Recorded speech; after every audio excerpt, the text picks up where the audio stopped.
The carnival had never been a place of laughter. It was where broken people drifted when they had nowhere else to go, where the desperate blended easily with the grotesque. Emily belonged there. She lived on the edges of the midway, a woman ignored by crowds and unseen by the man she watched every night.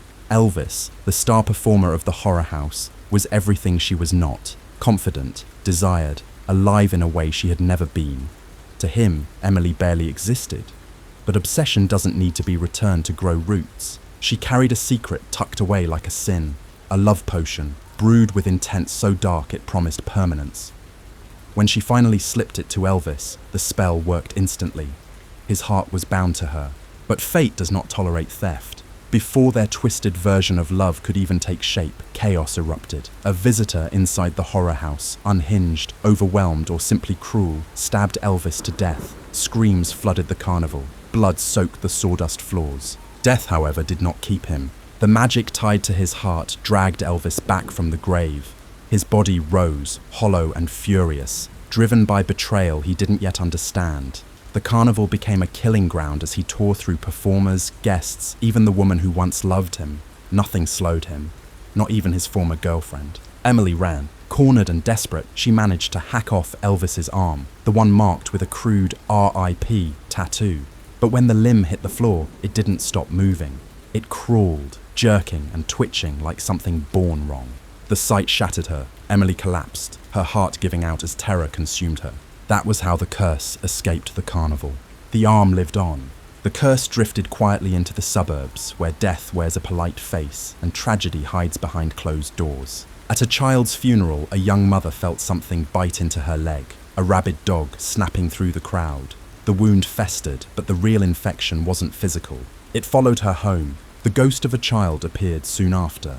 A small body, broken and unfinished, staring with eyes that asked questions no adult wants to answer. The woman's secret clawed its way back to the surface. She had stolen the girl's shoes, not out of need, out of carelessness. The child chased her, barefoot and terrified, into the road. The car never stopped. The impact was so brutal, it tore the girl's feet away, killing her almost instantly. Now the child returned every night. As the mother descended into hallucinations and terror, the mark appeared again. In the cemetery, a familiar arm scraped against a gravestone, the R.I.P. tattoo smeared with dirt and rot. In desperation, the woman burned the stolen shoes. The ghost vanished, but forgiveness was never part of the curse. A year later, she survived, barely, after losing one of her own legs. She lived on crutches, haunted by silence, carrying a punishment no one else could see. The arm surfaced again during a traffic jam, briefly seen by a man lighting a cigarette while a drunk driver raged somewhere ahead. Nearby sat Rose. She watched her boyfriend lose control, watched anger swallow him whole, watched him beat a stranger to death on the roadside. The sound of bone breaking never left her. Then time broke. The moment replayed again and again, every scream, every blow, like a punishment designed just for her. No matter what she did, the murder always happened. Until she made the one choice she had been avoiding. She picked up a gun and shot her boyfriend, the bullet tearing through his eye. The loop stopped. Relief lasted minutes. At home, the phone rang. His voice answered. Soon after, he appeared, no longer alive but not entirely gone. Rose learned that some actions don't end horror. They invite it inside. The R.I.P. mark lingered nearby, silent and patient, watching another soul fracture. The curse eventually slipped into an office building lit by cold fluorescent lights. Ritza ruled there, sharp-tongued, efficient, and merciless. When she fired Mang Bong, the elderly janitor, she did so without hesitation or regret. That night, figures appeared in the corners of her vision. At first, it was dismissed as a prank. Eric, a co-worker she had bullied, admitted to staging the scares to teach her a lesson. Then his phone rang. Mang Bong had killed himself. Outside the building, a man bought a balut from a street vendor. The hand that passed it to him bore the R.I.P. tattoo. Inside, Rizza entered the elevator, mocking the empty space, shouting, "You're fired," one last time. She never saw what stood behind her. When Eric found her, the elevator doors opened to reveal a woman still alive, but mentally destroyed, her mind shattered beyond repair.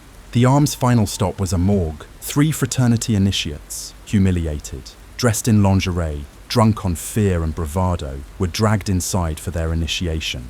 They joked their way past cold drawers and toe tags until they found it. A severed arm, The tattoo read R.I.P. It moved. The arm scuttled across the tiles, violent and relentless. The boys fled, screaming, barely escaping with their lives. Later, the fraternity master entered the morgue with his girlfriend, planning something far less innocent. He never noticed the arm waiting in the shadows. The curse had traveled too far to stop now. The story ends where respect for the dead should have begun, with a final silent punishment. The R.I.P. tattoo isn't just a mark, it's a thread pulling broken people together. Every victim carries guilt, cruelty, or rage long before the arm finds them. Elvis's severed limb becomes the physical echo of a wrong that refuses to stay buried. Once the mark appears, escape is no longer an option. The curse spreads like a disease of the conscience, born from obsession, carried by guilt, fed by cruelty. By the time it reaches its end, the city itself feels less alive, as if everyone is already waiting in the morgue.